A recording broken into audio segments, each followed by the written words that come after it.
पहाड़ियों की गोद में बसा अवंतिका नाम का एक छोटा सा कस्बा था। ये कस्बा दुनिया के बाकी हिस्सों से बिल्कुल अलग थलग था। यहाँ की हवा में हमेशा एक अजीब सी शांति रहती थी और गलियां अक्सर घनी धुंध में लिपटी रहती थीं। लेकिन अवंतिका की सबसे खास बात न तो इसका मौसम था और न ही इसके लोग। इसकी प्रसिद्धि का कारण थी एक पुरानी घड़ी की दुकान जिसे काल कोठरी कहा जाता था। इस दुकान का मालिक था इलियास। कोई नहीं जानता था कि इलियास की उम्र क्या है। कुछ बुजुर्ग कहते थे कि जब वे बच्चे थे तब भी इलियास ऐसा ही दिखता था, सफेद दाढ़ी, चेहरे पर गहरी झुर्रियां, लेकिन आंखों में एक अजीब सी चमक, जैसे उसने सदियां देखी हों। शहर में एक अफवाह थी, इलियास सिर्फ घड़ियां नहीं सुधारता, वह समय बेचता है। लोग कहते थे कि अगर आपकी किस्मत खराब है या आप अपने अतीत को बदलना चाहते हैं तो इलियास के पास इसका उपाय है। आर्या, जो शहर की एक युवा और महत्वाकांक्षी पत्रकार थी, इन कहानियों को महज अंधविश्वास मानती थी। वह तार्किक थी और हर चीज के पीछे का सबूत ढूंढती थी। उसे लगा कि इलियास पर एक लेख लिखकर वह इन अफवाहों का पर्दाफाश कर सकती है और अपने करियर को नई ऊंचाई दे सकती है। इसी इरादे से एक बरसाती शाम उसने काल कोठरी का दरवाजा खटखटाया।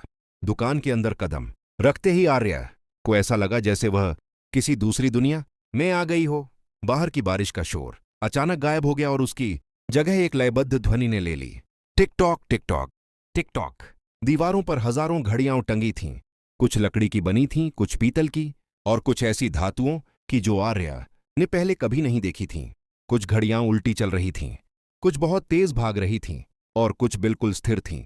समय कम है पत्रकार साहिबा, एक भारी आवाज आई। आर्या चौंक गई। काउंटर के पीछे इलियास खड़ा था, एक छोटी सी सोने की घड़ी को लेंस से देख रहा था। आपको कैसे पता कि मैं पत्रकार हूं? आर्या ने संभलते हुए पूछा। इलियास मुस्कुराया, लेकिन उसकी मुस्कान आंखों तक नहीं पहुंची।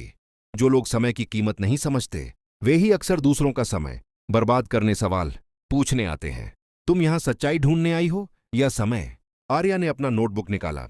मैं यह साबित करने आई हूं कि आप लोगों को बेवकूफ बना रहे हैं। समय खरीदा या बेचा नहीं जा सकता, यह विज्ञान के खिलाफ है। इलियास हंसा। वह हंसी सूखी पत्तियों के सरसराने जैसी थी। विज्ञान विज्ञान तो बस दुनिया को समझने का एक तरीका है बेटी। लेकिन समय समय कोई समीकरण, इक्वेशन नहीं है। समय एक एहसास है। उसने काउंटर के नीचे से एक कांच का जार निकाला। उसके अंदर नीले रंग की रेत चमक रही थी। ये देखो, इलियास ने कहा, यह उस वक्त की रेत है जो एक मां ने अपने बच्चे के इंतजार में बिताया। और यह, उसने एक लाल रंग की बोतल दिखाई, ये उस गुस्से का समय है जो दो भाइयों के बीच की लड़ाई में बर्बाद हुआ। मेरे पास हर तरह का समय है।